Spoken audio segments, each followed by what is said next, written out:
আজকের ক্লাসে আমরা শিখব নন রেডক্স বিক্রিয়া, রাসায়নিক বিক্রিয়ার পরবর্তী পার্ট।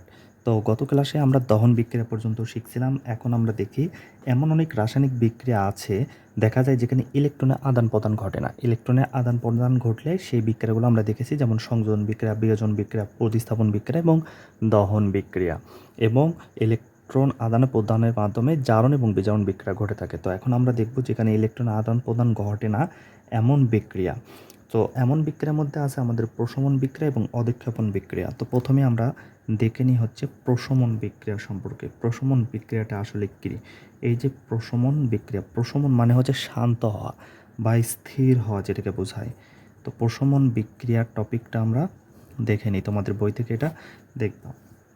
তো প্রশমন বিক্রিয়া, এই যে দেখো এখানে আমাদের বইয়ে দেওয়া আছে, তোমরা একটু দেখবা যে একটি অ্যাসিড ও একটি ক্ষার পরস্পরের সাথে বিক্রিয়া করে যে প্রশমিত হয়ে লবণ ও পানি উৎপন্ন করে, এই বিক্রিয়াকে প্রশমন বিক্রিয়া বলা হয়। এই ধরনের বিক্রিয়াকে অ্যাসিড ক্ষার বিক্রিয়াও বলা হয়ে থাকে। তো এই যে অ্যাসিড ক্ষার বিক্রিয়াও বলা হয়ে থাকে, এগুলো কিন্তু আমাদের এমসিকিউর জন্য খুবই জরুরি। যেমন হাইড্রোক্লোরিক অ্যাসিড ও সোডিয়াম হাইড্রোক্সাইড পরস্পরের সাথে বিক্রিয়া করে সোডিয়াম ক্লোরাইড ও লবণ ও পানি উৎপন্ন করে, এটি একটি প্রশমন বিক্রিয়া। একে এইভাবেও লেখা যায়। তাহলে দেখো এখানে যে বিক্রিয়াটা লেখা আছে, এই বিক্রিয়াটা আমরা খুব সহজে কিভাবে করতে পারি, দেখো আমি সেটাই তোমাকে শেখাবো। এখানে লেখা আছে HCl, এটা আছে অ্যাকুয়াস, মানে হচ্ছে জলীয় বাষ্প। তো দেখো এরপরে দেওয়া আছে আমাদের সোডিয়াম হাইড্রোক্সাইড, এটাও আছে আমাদের জলীয় বাষ্প। এরপরে দেখো আমরা বিক্রিয়াটা কিভাবে সমাধান করতে পারি।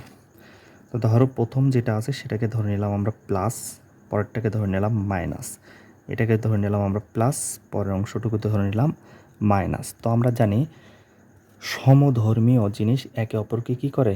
বিকর্ষণ করে। আর বিপরীত জাতীয় ধর্মী জিনিসটা একে অপরকে আকর্ষণ করে। তার মানে হচ্ছে যে দেখো মাইনাস মাইনাস হলে কি করবে?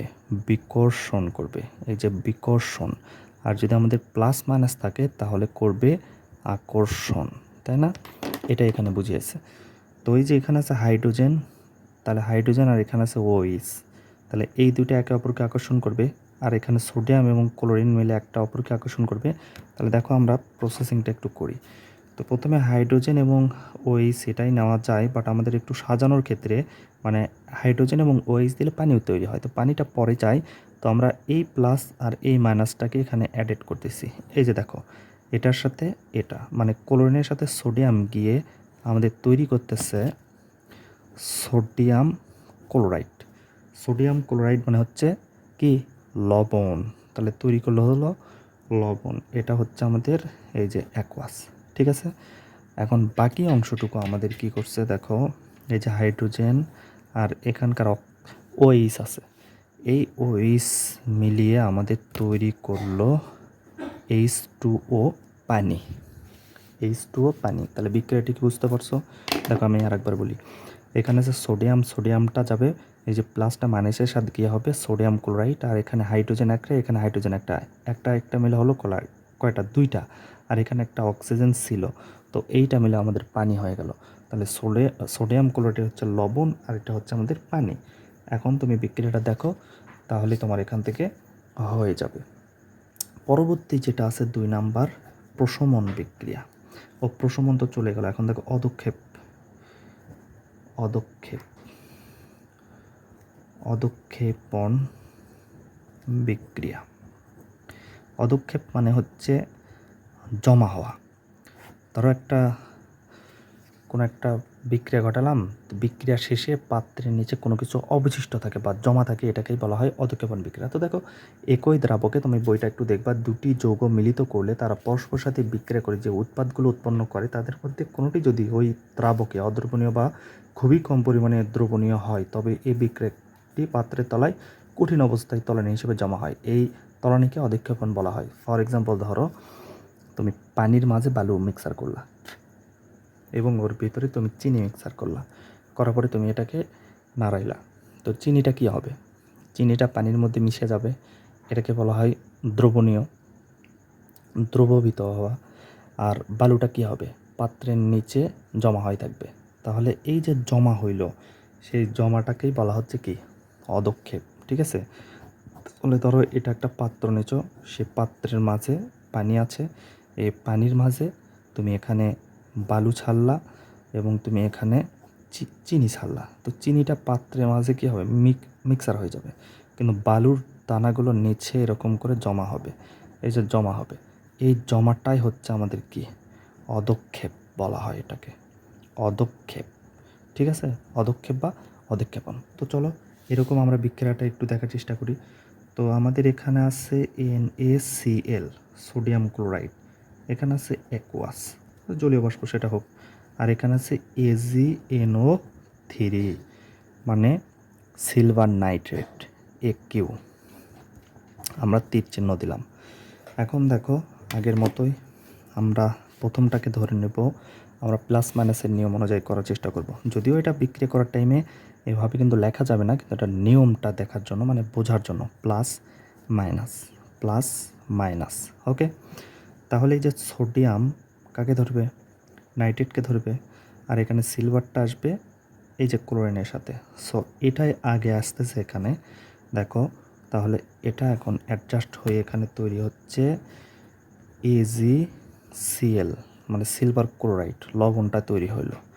এরপরে দেখো আমাদের এই যে সোডিয়াম নাইট্রেট, তাহলে এখানে হবে NaNO3।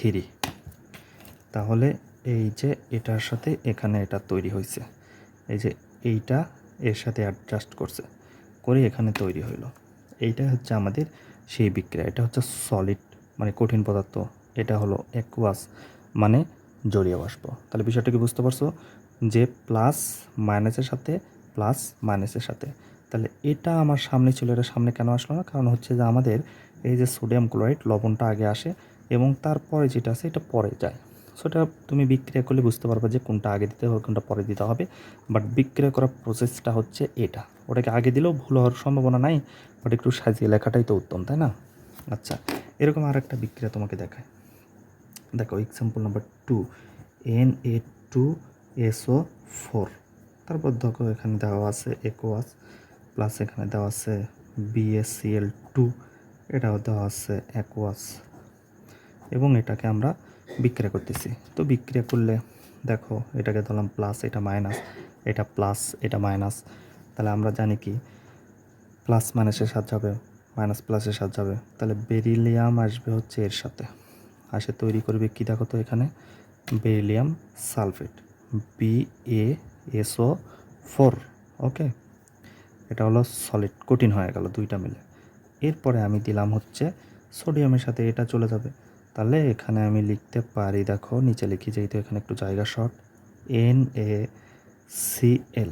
তো তোমার প্রশ্ন হতে পারে যে এখানে Cl2, এখানে Na2, তো এখানে Na2Cl2, ওটা আমি না লিখে একদম ডাইরেক্ট যদি সামনে বসাই, তাহলে আমাদের সোডিয়াম 2টা ক্লোরিন 2টা হয়ে গেল। এই তো আমার সমতা।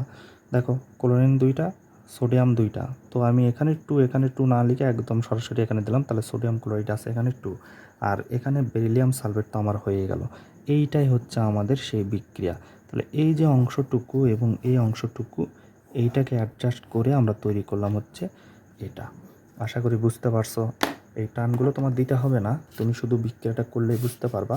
তো আমি এখানে তোমাকে এরকম করে বিস্তারিত আকারে দেখালাম যে এভাবে বিক্রিয়াগুলো করতে হয়, এবং পাত্রের নিচে আমাদের এখানে অদক্ষেপণ জমা হবে। ঠিক আছে, তুমি এটা হচ্ছে বই থেকে একটু দেখে নেবা, তাহলে এখান থেকে ক্লিয়ার হয়ে যাবে। এখন চলো আমরা পরবর্তী যে পার্টগুলো আছে সেই পার্টগুলো দেখার চেষ্টা করি।